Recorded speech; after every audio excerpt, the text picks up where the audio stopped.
Health officials are warning about measles exposure. Efforts to combat HIV are threatened due to rampant homelessness. Newspapers say the poor are digging through their neighbors' trash cans to make a living. This isn't Tegucigalpa we're talking about. We're describing one of the richest cities in the world, San Francisco, where NRA TV's Carlson Noir recently visited. Take a look at what he found. Is, close to $1 billion being pumped every year in San Francisco into the pockets of various people in the homeless and the harm reduction industry. San Francisco manages all of this through at least 8 different city departments, issuing some 400 contracts with at least 75 private organizations. A tangled network of services with no unifying oversight by the city that actually hands out most of the money. So it's all a big good old boys club.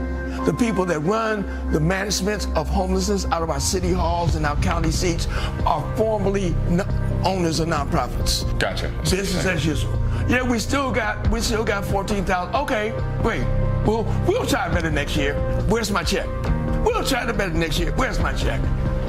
And the checks keep coming. Basically, this kind of industrial homelessness complex, so to speak. Oh, big time. Right. Big time. We got our prison industry, we got our pharmaceutical industry, which runs this country, and then we got our homeless industry. There's people that's running nonprofits for homeless in this tenor that are making $250,000 as an ED. That's BS. You say you care about homelessness, yet you're taking home $250,000 a year. That's ridiculous. That's ludicrous.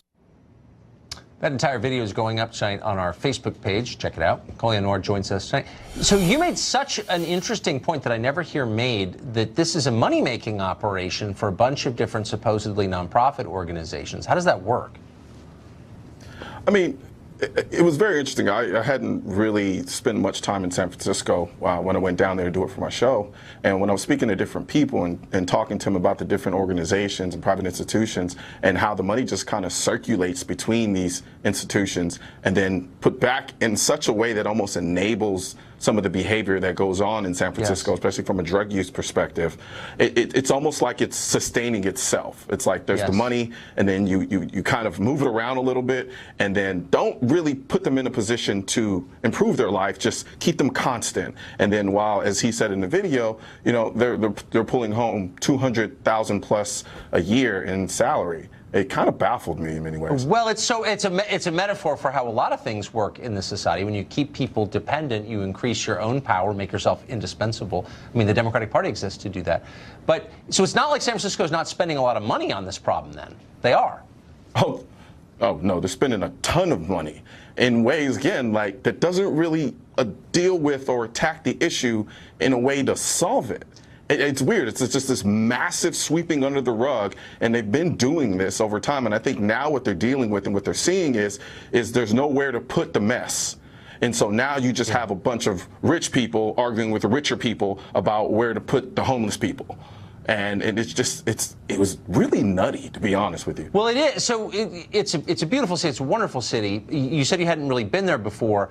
Give me your 30-second take on it. What were you struck by?